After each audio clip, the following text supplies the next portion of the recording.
में सत्ता बदल के बाद बस्तर में नक्सलियों के खिलाफ एक निर्णायक जंग की शुरुआत हो चुकी है। न सिर्फ अबूझमाड़ बल्कि बस्तर के उन तमाम बीहड़ इलाकों में जो कल तक नक्सलियों के दखल में थे, आज सुरक्षा बल के जवान उन इलाकों में पहुंचकर या यूं कहे नक्सलियों के मान में उनके ही गढ़ में घुसकर उन्हें करारा जवाब दे रहे हैं। नतीजा ये कि अब बस्तर से नक्सलियों के पांव धीरे धीरे उखड़ने लगे हैं।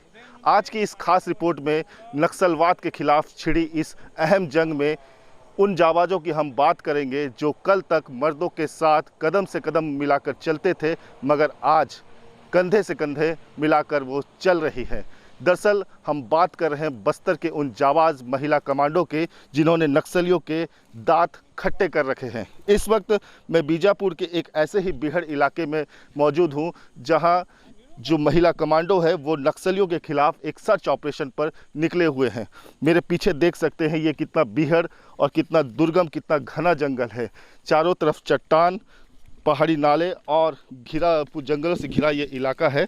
और मेरे साथ मौजूद है वो जाबाज महिला कमांडो जिनकी तारीफ या जिनकी मिसाल इन दिनों या इससे लगातार दी जा रही है।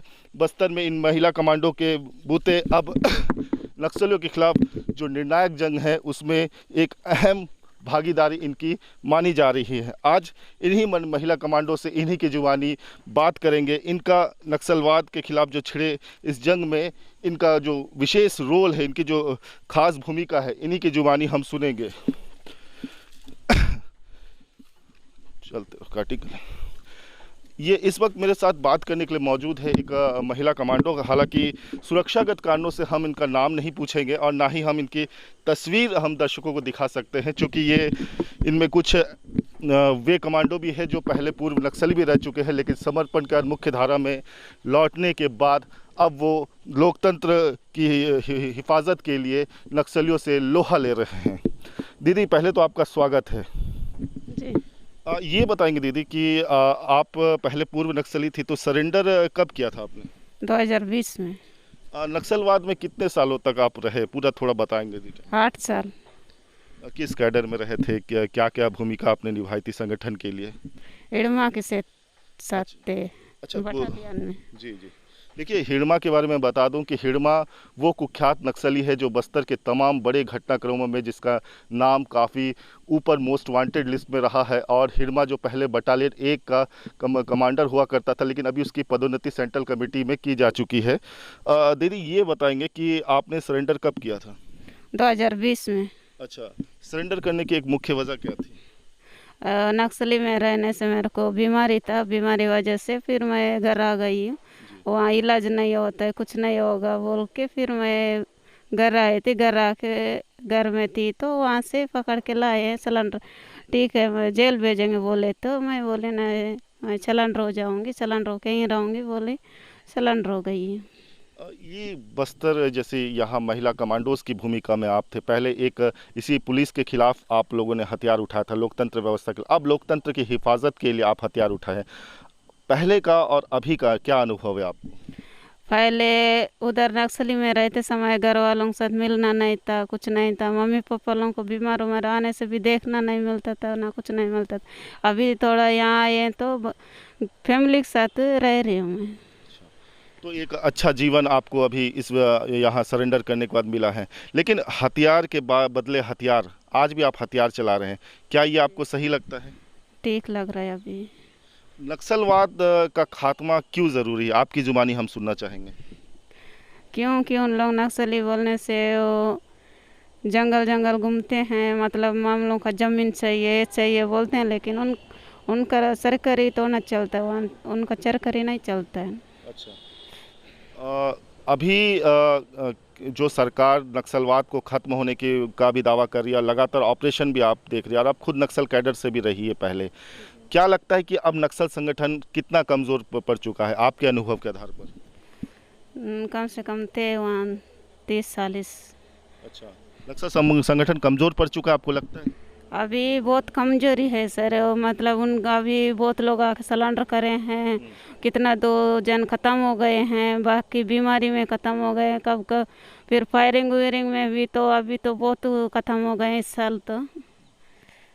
तो ये हम एक महिला कमांडो से बात कर रहे थे, जो आप देख सकते हैं कि वो हंटर शूज़ पहने हुए हैं, जो पुलिस की कॉम्बैट यूनिफॉर्म है वो है। और इस हथियार को क्या कहते हैं दीदी, जो पकड़े हो आप?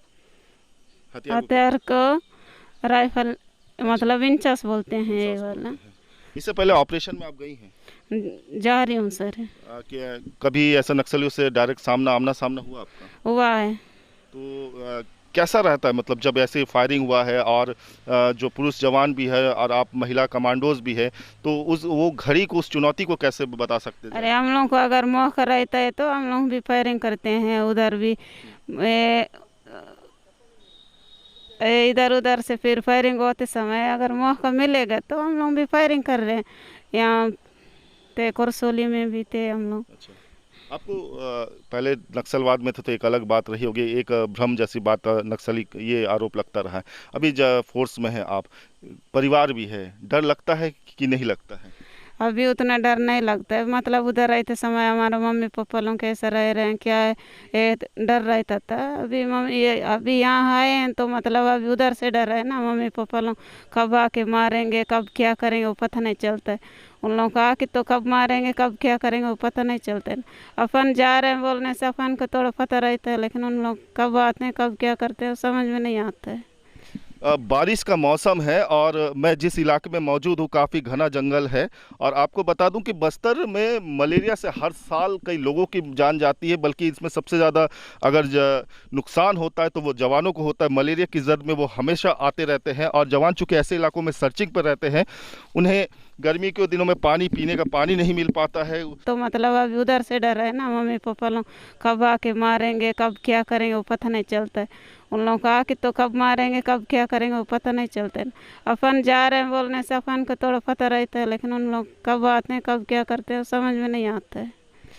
बारिश का मौसम है और मैं जिस इलाके में मौजूद हूँ काफ़ी घना जंगल है। और आपको बता दूं कि बस्तर में मलेरिया से हर साल कई लोगों की जान जाती है, बल्कि इसमें सबसे ज़्यादा अगर नुकसान होता है तो वो जवानों को होता है। मलेरिया की जद में वो हमेशा आते रहते हैं और जवान चूँकि ऐसे इलाकों में सर्चिंग पर रहते हैं, उन्हें गर्मी के दिनों में पानी पीने का पानी नहीं मिल पाता है। 42 से 43 45 डिग्री सेल्सियस पे वो सर्चिंग करते हैं। और बरसात में मच्छरों का खतरा, सांप बिच्छू का खतरा, नदी नालों का खतरा। कुछ दिनों पहले नारायणपुर से भी एक तस्वीर निकल के आई थी, जहां जवान ऑपरेशन के बाद एक बड़े नदी को पार करते हुए नजर आए थे। इस वक्त एक और महिला कमांडो मेरे साथ मौजूद है। दीदी, क्या ये बताएंगे कि जब आप लोग ऑपरेशन में निकलते हैं क्या चुनौतियाँ रहती है? ऑपरेशन निकलते समय हम तो जाते हैं जंगल में हैं, जी। 1 एलओपी 2 एलओपी ऐसे जाते हैं फिर आते हैं। खाना पीना, जो जंगल में जो परेशानी आती है, थोड़ा खुल के बताएंगे दर्शकों को। खाना पीना उतना परेशान नहीं होता है, हाँ। हम लेके जाते हैं खाना सब्जी बिस्कुट उस्कुट सब पानी वानी लेके जाते हैं, कोई दिक्कत नहीं रहता है। पहले जब महिला कमांडो का गठन किया गया था, जब साल 2012-13 के आसपास, तब अक्सर ऑपरेशन पे नहीं भेजा जाता था, लेकिन अब कुछ सालों से देखा जा रहा है लगातार ऑपरेशन पे भेजा जा रहा है। आप लोगों को, महिला कमांडोज को, पुरुष जवान पहले जाते थे लेकिन अब महिला कमांडोज को भी भेजा जा रहा है। क्या फ़ायदा नक्सल अभियान में देखते हैं, आपके नज़रिए से क्या है? मतलब महिला भी उसमें पहले नक्सली में हम सोचना है कि पहले नक्सली में हम काम किए हैं, जंगल उंगल सब अच्छा, आप भी पहले नक्सल कैडर में थी? जी। जी। कितने सालों तक थी? मैं 2004 से 17 तक थी। अच्छा, मन क्यों आया कि नक्सलवाद को छोड़ना है? जो किस लिए विचार आया मन में? मतलब मेरे विचार की मैं नक्सली में रहते समय मेरे परिवार वाले मेरे बड़े भाई को बहुत मारपीट किए हैं। कौन मारे? नक्सली मारे थे? नक्सली वाले। अच्छा, आपके कैडर में रहते हुए? जी, उधर रहते समय मारपीट किए हैं इन पर मार बोल के। अच्छा। उसके वजह से मेरे परिवार वालों को भी, मैं यहाँ रह रही हूँ लेकिन फिर भी ऐसी कर रहे बोल के, उसके वजह से मैं आना पड़ा है। घर में जाऊंगी बोल के मैं घर में आई हूँ। आने के बाद धीरे धीरे यहाँ संपर्क होके आ गई हूँ। एक महिला भी, आपकी शादी भी हो चुकी होगी? शादी भी हुई बच्चे है। हैं? बच्चे नहीं, उधर नक्सली में रहते समय शादी करवाए अच्छा। उन्हें लोग। हाँ। पति पत्नी दोनों आए हैं लेकिन अभी तक नहीं। तो आपके पति भी है फोर्स में? पर्स में है, दोनों को है आप दोनों ने साथ में सरेंडर किया था? जी, दोनों साथ में सरेंडर किए अच्छा। थे सर। तो ये बताइए दीदी कि मैं ये जानना चाहता हूँ कि एक महिला है आप, कई सारी आप लोगों को बोलना नहीं चाहिए, कुछ फिजिकल प्रॉब्लम भी रहता है आप लोगों को, लेकिन ऑपरेशन पे आप लोग जाते हैं, आप लोगों को व्यक्तिगत क्या परेशानी आती होगी? उतना परेशानी नहीं होता, हम लोग को पहले से आदत पड़ा है, पहाड़ी चढ़ना, जंगल घूमना है, इसे उतना परेशान नहीं लगता है हम लोग को। जितना भी डर उतना नहीं रहता है। कई नक्सली मिलने से लड़ना है, जैसे हम लोग को हिम्मत रहता है जंगल में जाने के बाद। कितने किलोमीटर पैदल चलते होंगे आप लोग? रात को कभी जंगल में रुकते होंगे? खाना कैसे बनाते होंगे आप लोग? 30 किलोमीटर भी चलते हैं, अच्छा। 20 किलोमीटर भी चलते हैं जी। और खाने पीने का अगर प्रबंध ना हुआ, आपके पास पैकेट कभी ख़त्म हो जाए, तो ऐसी स्थिति में क्या करें? उतना हम तो उतना परेशानी नहीं हुए हैं अभी तक। भरपूर सब बोल देते कितना एलओपी का जाना है बोल के बोल देते पहले से, उसी हिसाब से हम लेके जाते हैं खाने का सब। अब आपको लगता है, आप खुद नक्सल कैडर से पहले रही थी, लेकिन लगता है कि अब जैसा नक्सल अभियान चल रहा है, सरकार बड़े पैमाने पर ऑपरेशन चला रही है, क्या वास्तव में अब नक्सलवाद बहुत जल्द खत्म हो जाएगा? आपका क्या अनुभव कहता है? अभी तो पूरा हर गांव जैसे 5 किलोमीटर ऐसी दूर से कैंप लगते जा रहे हैं, फोर्स भी घुसते जा रहे हैं। अभी तो सोचने से उन लोगों का हिम्मत भी घट रहे हैं, संख्या भी कम होते जा रहे हैं। धीरे धीरे इसी तो उन लोगों को भी प्रभाव पड़ के कम हो जाएंगे। आप खुद एक सरेंडर रहे, आखिरी सवाल है मेरा ये आप अपने उन नक्सलियों के लिए भी कोई संदेश देना चाहेंगे? हम क्या संदेश देंगे? उनसे क्या अपील करना चाहेंगे कि वो सरेंडर करें, मुख्य धारा में लौट आए, इस खूनी हिंसा से किसी का कोई लाभ नहीं?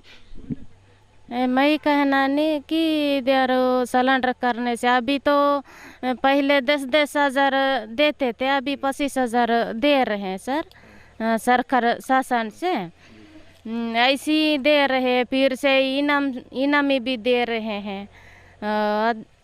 सरेंडर वालों को ना बहुत अच्छा सरकार कर रहे हैं, उधर रहने वाले भी अभी आने से बहुत अच्छा जिंदगी बदल हो जाएगा। बस्तर में शांति बहाली होगी? जी, अच्छा। बहाली होगी है। अब यहाँ आने से अच्छा सा जिएगे, सब कुछ कर देंगे शासन, ऐसी मेरे मन फिर से। से बस्तर खुशहाल होगा, यही कहना चाहते थे।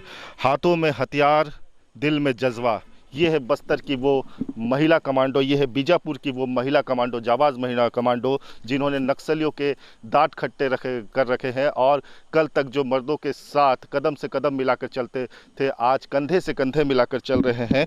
हर क्षेत्र में बस्तर में, चूँकि महिलाओं को, यहाँ की महिलाओं को बस्तर की अर्थव्यवस्था की रीढ़ भी कहा जाता है, लेकिन आज जो बस्तर की जो सबसे बड़ी समस्या है नक्सलवाद की, उस नक्सलवाद के खिलाफ भी, उस समस्या के निदान के लिए भी, बस्तर में शांति बहाली के लिए भी ये वो महिला कमांडो है, ये वो जाबाज महिला है, या कहे ये वो नारी शक्ति है, जो हाथों में हथियार लिए बस्तर में शांति बहाली की दिशा में अपने कदम बढ़ा रही है।